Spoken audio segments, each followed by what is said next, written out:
नमस्कार दोस्तों, career with Ashutosh channel में आपका स्वागत करता हूं। आप सभी बच्चों के लिए उपस्थित हुआ हूं एक नया वीडियो लेकर, जिसमें हम लोग बात करेंगे आरओ 2023 और यूपी पीसीएस 2023 के बारे में।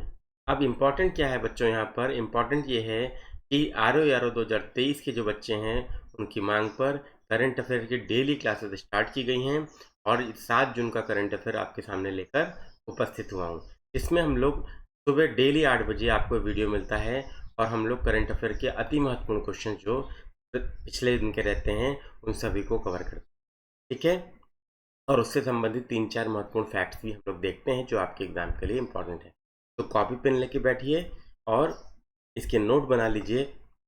जो नोट्स आप बनाएंगे यही एग्जाम में आपको क्या करेगा बच्चों, साथ देगा और आपका करंट अफेयर क्लियर कराने में बहुत महत्वपूर्ण रोल अदा करेगा, ठीक है। तो वीडियो पसंद आए तो लाइक कीजिएगा, शेयर कीजिएगा, नए हैं तो चैनल को सब्सक्राइब जरूर कीजिए। आगे बढ़ते हैं, पहला क्वेश्चन देख लेते हैं आज का। ये रहा आपके सामने। राष्ट्रपति द्रौपदी मुर्मू को हाल ही में किस देश के सर्वोच्च नागरिक पुरस्कार से सम्मानित किया गया? आपके ऑप्शंस हैं सूरीनाम, नामीबिया, केन्या और माली। तो देखते हैं राइट आंसर क्या है। तो राइट आंसर आपका सूरीनाम है। नोट कर लीजिए, सूरीनाम की राष्ट्रपति के द्वारा भारतीय राष्ट्रपति को यह पुरस्कार प्रदान किया गया है, ठीक है। तो देख लेते हैं, यहाँ पे सूरीनाम आप देख सकते हैं, ये भारतीय राष्ट्रपति हैं माननीय राष्ट्रपति द्रौपदी मुर्मू जी। इनको यह पुरस्कार से सम्मानित किया जा रहा है। अब यहाँ पे इम्पोर्टेंट क्या है बच्चों, सूरीनाम से संबंधित कुछ डिटेल कि सूरीनाम कहाँ पर स्थित है, किसके तट पर स्थित है और किस महाद्वीप के अंतर्गत यह आता है और पुरस्कार का नाम, ठीक है। अब चलिए देखते हैं एक करके। सूरीनाम दक्षिणी अमेरिका के उत्तरी तट पर स्थित देश है। ये सबसे पहला क्वेश्चन आपको जो है जो जानना चाहिए, ठीक। सूरीनाम दक्षिण अमेरिका के सबसे छोटे देशों में से एक है, फिर भी इसकी जनसंख्या इस क्षेत्र में सबसे अधिक जातीय विविधताओं में से एक है, ठीक है। चलिए आगे बात कर लेते हैं। राष्ट्रपति द्रौपदी मुर्मू सूरीनाम के सर्वोच्च नागरिक पुरस्कार grand order of the chain of yellow star से सम्मानित होने वाली पहली भारतीय बनी है। तो यहाँ पर दो प्रश्न इंपॉर्टेंट है बच्चों। पुरस्कार का नाम क्या है? तो grand order of the chain of yellow star. और दूसरा इंपॉर्टेंट क्या है कि पहली भारतीय हैं जिन्हें सर्वोच्च नागरिक के सम्मान से क्या किया गया है, सम्मानित किया गया है। समझिएगा ध्यान से, दो चीजें इंपॉर्टेंट है बेटा, पहली भारतीय भी हैं ये, ठीक है। चलिए, ये उन्हें सूरीनाम गणराज्य के राष्ट्रपति चंद्रिका प्रसाद संतोखी द्वारा यह पुरस्कार प्रदान किया गया। तो ये भी बच्चों आपके लिए इंपॉर्टेंट है, क्यों? क्योंकि सूरीनाम के राष्ट्रपति कौन है ये भी आपका एग्जाम में आ सकता है। तो अब इम्पोर्टेंट अपॉइंटमेंट से संबंधित क्वेश्चन पूछे जाते हैं। आप सब लोगों ने पीसीएस की परीक्षा में भी देखा होगा, अन्य यूपी की परीक्षाओं में भी देखा होगा, और आपका आरओ में तो निश्चित रूप से आता है। तो 4 प्रश्न हमें यहाँ पर अतिरिक्त मिले और एक हमारा मुख्य प्रश्न था। तो ये आपको क्या करना है अपनी नोटबुक। अब यहाँ पर ये फैक्ट इंपॉर्टेंट किसके लिए है? जो बच्चे मेंस का पेपर दे रहे हैं, तो जीएस पेपर 2 में जो आईआर का पोर्शन होता है बच्चों, अंतर्राष्ट्रीय संबंध, उसमें आप ये कूटनीतिक डिप्लोमेसी के तहत जो है ये क्या कर सकते हैं, सूरीनाम से भारत के संबंध बेहतर हुए हैं इस पुरस्कार को प्रदान करने के बाद से। तो इसका उपयोग आप कर सकते हैं जीएस पेपर 2 के आंसर, ठीक है। चलिए आगे बढ़ते हैं। अब देख लेते हैं सूरीनाम का लोकेशन क्या है बच्चों। तो सूरीनाम का लोकेशन आप देख सकते हैं दक्षिणी अमेरिका महाद्वीप में है, और दक्षिण अमेरिका महाद्वीप में ये तटीय आपका देश है सूरीनाम, ये आपको यहाँ पर दिख रहा हो, ठीक है। तो इसकी लोकेशन की बात करें तो इक्वेटर से जस्ट ऊपर इसकी लोकेशन है, और अटलांटिक ओशन आपका क्या है बच्चों, इसके तट पर है। मतलब अटलांटिक महासागर के तट पर और इक्वेटर से जस्ट ऊपर ये आपका कंट्री आता है और आपके एग्जाम के लिए, ठीक है बच्चों, जो मैंने आपको दिखाया। क्लियर हो गया होगा। आगे बढ़ते हैं, नेक्स्ट क्वेश्चन की बात कर लेते हैं। किस भारतीय खिलाड़ी ने अंडर 20 एशियाई एथलेटिक्स चैंपियनशिप में स्वर्ण पदक जीता? Which Indian player won the gold medal in under 20 Asian athletics championship? Sunil Kumar, मैनी ओकायो, मशारियो टनाका और मानी जगाथेसन। तो देख लेते हैं ऑप्शन कौन सा सही होगा बच्चों। यहाँ पे राइट आंसर आपका है सुनील कुमार। तो सुनील कुमार ने अंडर 20 एशियाई एथलेटिक्स चैंपियनशिप में स्वर्ण पदक या गोल्ड मेडल जीता है। और ये आप देख सकते हैं, ये इनकी इमेज है, ये भारत का तिरंगा लहराते हुए, और इनके बारे में कुछ जानकारी देख लेते हैं। भारत के सुनील कुमार ने मंगलवार को दक्षिण कोरिया के येचियन में एशियाई अंडर-20 एथलेटिक्स चैंपियनशिप में पुरुषों के डेकाथलॉन में 7003 अंक बनाए और स्वर्ण पदक। अब इम्पोर्टेंट बात आपके लिए क्या है कि ये चैंपियनशिप हुई कहाँ, तो दक्षिण कोरिया। पहली चीज़ जो इम्पोर्टेंट होगी आपके लिए, ठीक है। इसके बाद सुनील कुमार ने क्या किया है बच्चों, स्वर्ण पदक जीता था और ये चैंपियनशिप दक्षिण कोरिया में हुई। ये दो चीज़ें इम्पोर्टेंट है, दक्षिण कोरिया के येचियन में। ये स्पेसिफिक भी हो सकता है आपसे, ठीक है। चलिए अब आगे बात कर लेते हैं नेक्स्ट क्वेश्चन। नेक्स्ट क्वेश्चन ये रहा आपके सामने। भारत का पहला अंतर्राष्ट्रीय क्रूज शिप MV एम्प्रेस किस देश को भेजा? India's first international cruise ship MV empress has been sent to which country? China, Indonesia, Sri Lanka और ऑस्ट्रेलिया। अब यहाँ पर देखना है बच्चों राइट आंसर क्या, ठीक है। राइट आंसर क्या होगा? राइट आंसर आपका है श्रीलंका। श्रीलंका आपका राइट आंसर। अभी हाल ही में भारत सरकार ने क्या किया था, एक शिप लॉन्च किया था बच्चों वाराणसी से लेकर ये आपका आसाम तक के लिए, जो NH1 इलाहाबाद टू हल्दिया और NH2 सदिया और धुबरी यहाँ तक कवर करता है। और MV विलास उसका नाम था, याद कर लीजिएगा बच्चों, MV विलास उसका क्रूज का नाम था और ये बांग्लादेश से होकर जो है जा रहा था। तो ये भी क्वेश्चन बच्चों एग्जाम में पूछा जाता है, ठीक। चलिए देख लेते हैं आगे नेक्स्ट क्वेश्चन। ये आपके लिए ये है, तो एक्सप्लेनेशन इंपॉर्टेंट है। तो देखिए श्रीलंका के लिए क्रूज जा रहा है, यहाँ पर ये इमेज में क्लियरली एकदम मेंशन्ड है। और यहाँ पर जो डिटेल है एसोसिएटेड वो आपके लिए इम्पोर्टेंट है।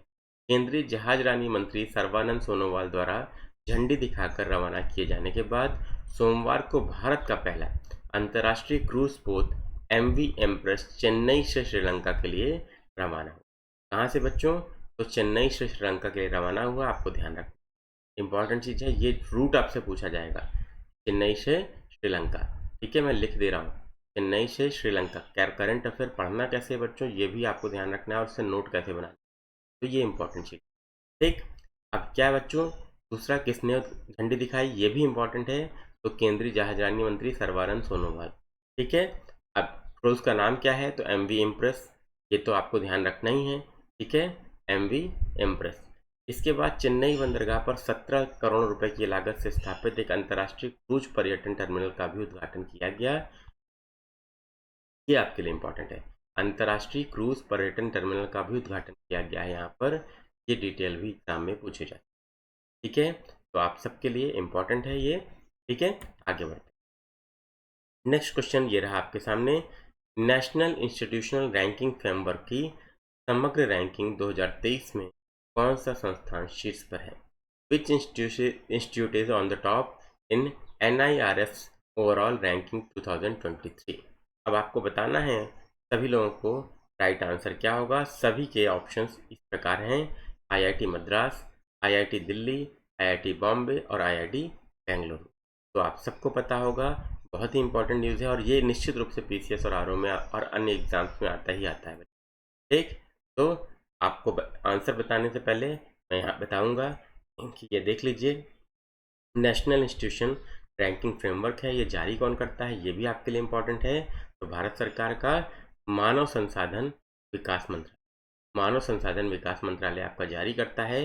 ये आपके लिए इम्पोर्टेंट है बच्चों, या जिसको आज हम लोग क्या बोलते हैं, शिक्षा मंत्रालय भी, ठीक है। क्या बोलते हैं, तो शिक्षा मंत्रालय भी बोलते हैं, ध्यान रखिएगा, सभी लोगों के लिए इम्पोर्टेंट है बेटा जी, ठीक। तो अब इसका नाम क्या है, तो इसका नाम शिक्षा मंत्रालय हो, इसके द्वारा जारी की जाती है ये रैंकिंग, ये भी एग्जाम में आता है, ठीक। तो एक क्वेश्चन अतिरिक्त मैंने यहीं पे बता दिया। राइट आंसर क्या है बच्चों, राइट आंसर आपका है IIT मद्रास, तो ये आपको ध्यान रखना है। अब इसके बाद देख लेते हैं, तो राष्ट्रीय रैंकिंग जो है उसमें कॉलेजों की स्थिति क्या है। सबसे टॉप पे आप देख रहे हैं, यहाँ पे देखिए मैंने प्रदर्शित किया है, रैंक 1 पे IIT मद्रास है, रैंक 2 पे IIT बेंगलुरु है, रैंक 3 पे IIT दिल्ली है, रैंक 4 पे IIT बॉम्बे है और रैंक 5 पे IIT कानपुर है। आपको बच्चों एटलीस्ट टॉप 5 क्या करना है, याद करना है, क्योंकि अब PCS और RO का पैटर्न चेंज हो रहा है। अब वो केवल शीर्ष नहीं पूछते, शुरू के क्या कर लेता है, 2, 3 या 5 जो है पूछते, तो मद्रास, बेंगलुरु, दिल्ली, मुंबई और कलकत्ता, याद रखिएगा। छठे स्थान पर आपका एम्स दिल्ली है, ठीक है, आप देख सकते हैं। फिर IIT खड़गपुर 7वें पर, IIT रुड़की 8वें पर, IIT गुवाहाटी 9वें पर और JNU दिल्ली 10वें नंबर। ठीक है, तो ये रही स्थिति नेशनल इंस्टीट्यूशन नंबर की। जारी कौन करता है बताया, शिक्षा मंत्रालय के द्वारा जारी की जा रही है। इंपॉर्टेंट न्यूज़ है बच्चों। ठीक है, चलिए अब और एक अतिरिक्त डिटेल देख लेते हैं बच्चों। तो राष्ट्रीय संस्थागत रैंकिंग फ्रेमवर्क इसका पूरा नाम है, नेशनल इंस्टीट्यूशनल रैंकिंग फ्रेमवर्क, वो MHRD द्वारा अनुमोदित किया गया था और 29 सितंबर 2015 को माननीय मानव संसाधन विकास मंत्री द्वारा लॉन्च किया गया था। यह ढांचा देश भर में संस्थानों को रैंक करने के लिए एक पद्धति की रूपरेखा तैयार करता है। तो ये करता क्या है, तो ये आपके लिए इम्पोर्टेंट है बच्चों। ठीक, तो ध्यान रखिएगा, ये आपके लिए इम्पोर्टेंट है। ठीक, तो यहाँ पर ये आपका फुल फॉर्म भी इम्पोर्टेंट है।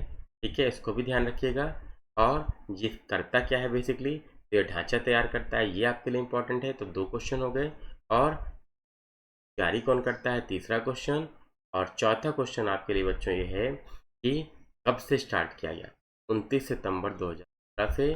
तो ये ध्यान रखिएगा, 4 प्रश्न बच्चों यहाँ पर आपको मिलता है। तो जैसे जैसे मैं क्वेश्चन वाइज बता रहा हूँ बच्चों, आप लोग नोटबुक में, अगर सिलेक्शन लेना है तो कुछ अलग तो करना पड़ेगा। ठीक है, चलिए आगे बढ़ते हैं, नेक्स्ट क्वेश्चन की बात कर लेते हैं। फुकोट करनाली जल विद्युत परियोजना के विकास के लिए किस देश ने भारत के साथ समझौता ज्ञापन पर हस्ताक्षर किया? नेपाल, बांग्लादेश, म्यांमार और चाइना। 4 ऑप्शन हैं। तो राइट आंसर क्या होगा, सभी बच्चे लोग क्या करिए, कमेंट बॉक्स में कमेंट करके बताइए।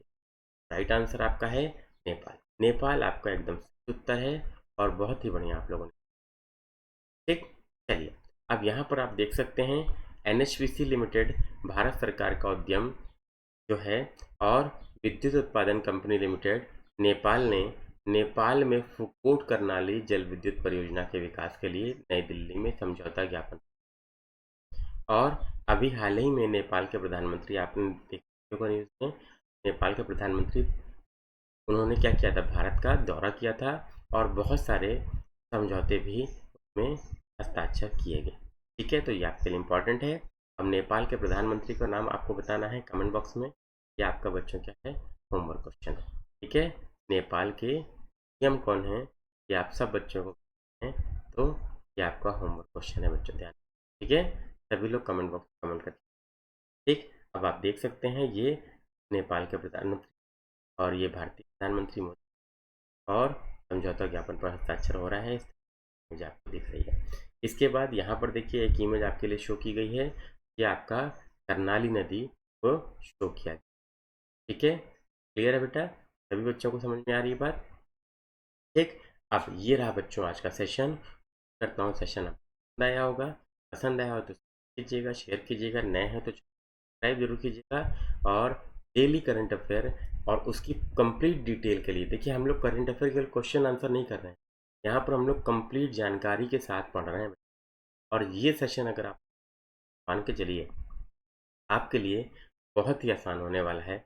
RO की परीक्षा और UP मेंस की परीक्षा, 2024 प्रीलिम्स की परीक्षा और जितने भी स्टेट एग्जाम्स हैं, जितने भी स्टेट एग्जाम से वीडियो परीक्षा लगी है, अगर लेखपाल की परीक्षा आती है और UP PCS की परीक्षा है, RO की परीक्षा है, तो ये सभी परीक्षाओं के लिए क्या है, वन स्टॉप सोल्यूशन है करंट अफेयर का। आप लोग क्या करिए, तो जरूर फॉलो।